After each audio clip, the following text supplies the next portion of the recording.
తెలంగాణలో కాంగ్రెస్ ప్రభుత్వం కొలువుతీరిన తర్వాత ఎన్నికల ముందు ఇచ్చిన హామీ మేరకు ఉచిత బస్సు ప్రయాణం కల్పించిన విషయం తెలిసిందే.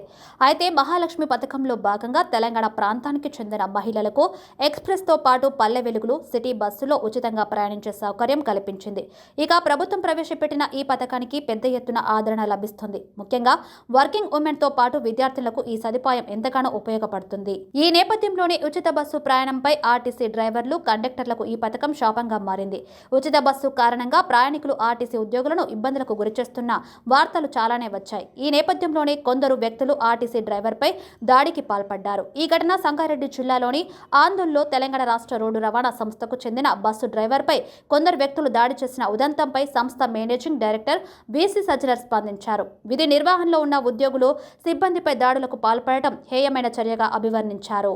దాడికి పాల్పడిన వారిపై ఎఫ్ఐఆర్ నమోదైనట్లు ఆయన తెలిపారు. ఆందోళనలో టీఎస్ఆర్టీసీ హైర్ బస్సు డ్రైవర్ పై కొందరు వ్యక్తులు దాడికి పాల్పడిన ఘటనకు సంబంధించిన వీడియోను సజ్జనర్ తన అధికారిక ఎక్స్ అకౌంట్ లో పోస్టు చేశారు. కొందరు వ్యక్తులు డ్రైవర్ ను కిందికి లాగి చెప్పుతో కొట్టడం ఈ వీడియోలో కనిపించింది. అయితే ప్రయాణికులు వారిస్తున్నప్పటికీ వాళ్ళు డ్రైవర్ పై విచక్షణ రహితంగా దాడి చేశారు. ఈ ఘటనపై సజ్జనర్ తీవ్ర ఆగ్రహం వ్యక్తం చేశారు. నిబద్ధతో విధులు నిర్వర్తిస్తున్న సిబ్బందిపై ఇలా విచక్షణ రహితంగా దాడులకు దిగడం సమంజసం కాదని, ఇలాంటి ఘటనలు ఉద్యోగులో ఆందోళన కలిగిస్తున్నాయని తెలిపారు. ఓ వ్యక్తి నిర్లక్ష్యంగా తన బైక్ను నడిపి ప్రమాదానికి కారణమయ్యాడని, అయినా తన తప్పేం లేదన్నట్టు తిరిగి బస్సు డ్రైవర్పై దాడి చేశాడని దుర్భాషలాడుతూ విచక్షణ రహితంగా కొట్టారని తెలిపారు. ఇలాంటి దాడులకు యాజమాన్యం సహించబోదని సజ్జనర్ తేల్చి చెప్పారు. ఈ ఘటనపై ఆందోళ్ పోలీస్ స్టేషన్లో ఫిర్యాదు చేశామన్నారు. తమ ఫిర్యాదు మేరకు పోలీసులు ఆ వ్యక్తులపై ఎఫ్ఐఆర్ నమోదు చేశారని, దర్యాప్తు మొదలుపెట్టారని తెలిపారు.